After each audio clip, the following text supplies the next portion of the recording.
Hello students, in this video we are discussing the Cbse class 9 science chapter 8 motion. In part 1 we saw about distance and displacement. So we'll see the next few topics in this part 2. We classify all physical quantities as scalar and vector. So any physical quantity you take, we can classify it either to be a scalar quantity or to be a vector quantity. So what is the main difference between a scalar and a vector quantity? So we can talk about many quantities, measuring lengths, measuring the weight, measuring the mass. So we have learned about many different physical measures to measure different quantities. Okay. Even now, recently we discussed two important things, that is the distance and the displacement. So what is distance? We saw that distance spoke about the path length. Distance spoke about the length of the path traveled, whereas the displacement spoke about the shortest distance between the initial and final point.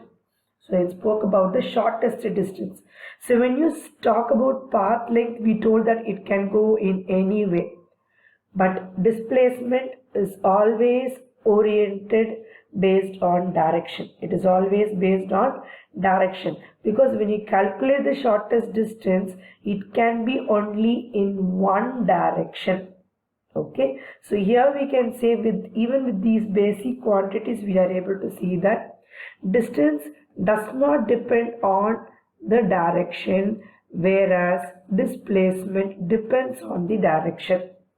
Okay, so with this only we are classifying all the physical quantities. So a scalar quantity is based only on the magnitude and not on the direction, whereas a vector quantity is dependent on both magnitude and direction. So this is all about your scalar and vector quantity. Now we have the other definition of scalar and vector quantity. Scalar quantity describes only the numerical value or the magnitude. So this magnitude is nothing but the numerical value.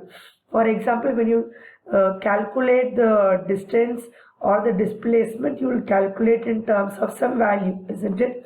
So when you are going to calculate distance, you can say it is going to be 5 meter or 15 meter.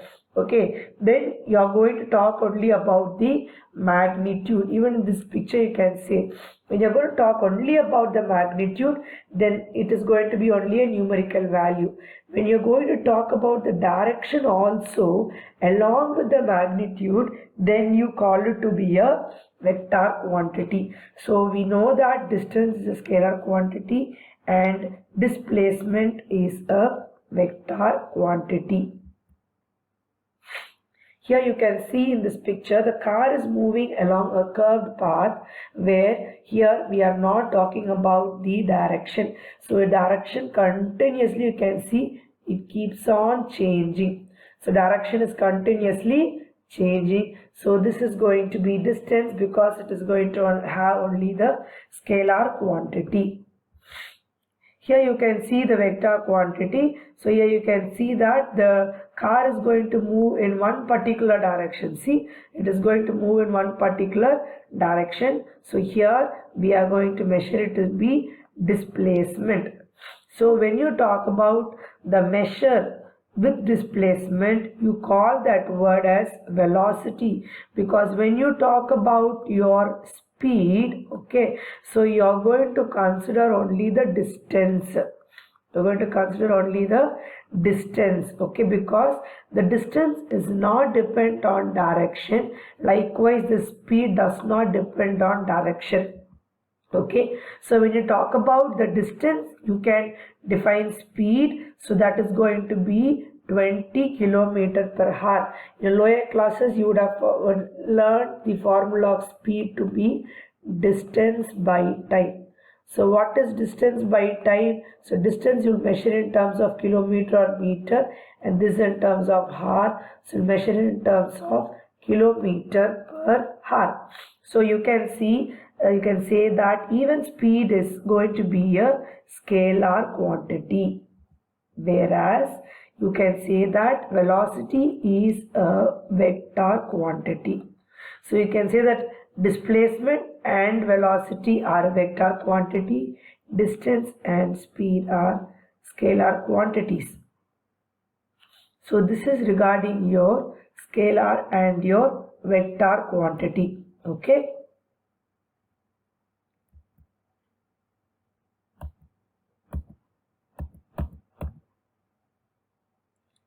Okay, now we'll again refresh the formula for speed and average speed. Okay, so we learn about speed first. So speed, as I told you, you already learned it to be distance by time taken, and we know speed is going to be a scalar quantity, and the unit of speed, the SI unit of speed, mostly we'll be using meter per second. We'll also use kilometer per hour, but you should be very careful and you should see if all the units are going to be uniform. So this is your speed. Next thing which we are going to learn is about average speed.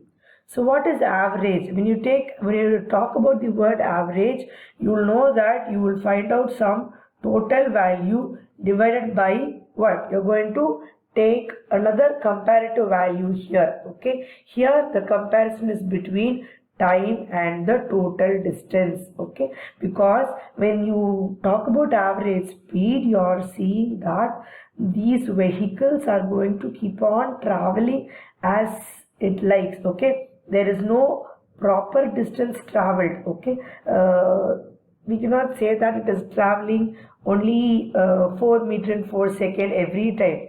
You can see first it might travel 4 meter, then it might travel 3, then it might travel 2. It keeps on changing. In that case, when you calculate average speed, you will calculate it by the total distance traveled divided by the total time taken. So your formula for average speed is total distance traveled divided by the total time taken.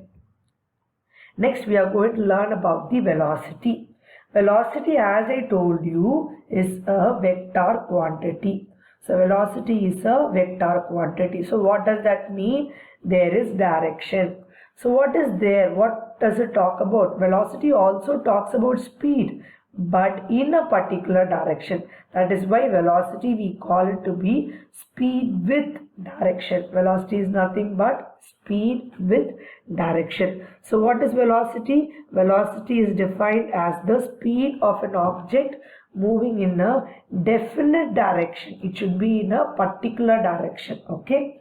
So this velocity can be uniform. Okay, uniform means what? It is going to be the same. Okay, or it can change the velocity. That means if an object can travel the same velocity for a particular amount of time, or it can keep on changing. That means what? It can remain the same or it can change. How? It can change by changing the speed of the object, by the direction of motion, or both. That means if we change the speed, for example, you are going to travel in a road. Okay, so when you are going to travel in a road, suppose you see a vehicle coming closer to you. Okay, what you will do? You might stop here. So you might stop, or what you might do? You might try to speed it up or slow down depending on the situation. So here you are going to change the speed of the object, or to avoid colliding with the vehicle, you might change the direction. You might change the direction, or you might think that the object is going to be very near. You might change the speed and the direction. You might change the speed and the direction. That is when you say both are being changed. So velocity is nothing but a vector quantity, but the unit is going to be same as that of speed, that is meter per second. As we learned about average speed, we also have to learn about average velocity. But before we learn about average velocity, we will have to learn two other concepts called uniform and non-uniform motion, which we'll be learning in the next part. Okay, so in this video we've learned about the scalar quantity, vector quantity, speed, average speed and velocity. Will continue with uniform and non-uniform motion in part 3. Hope you understood these concepts. Thank you, children.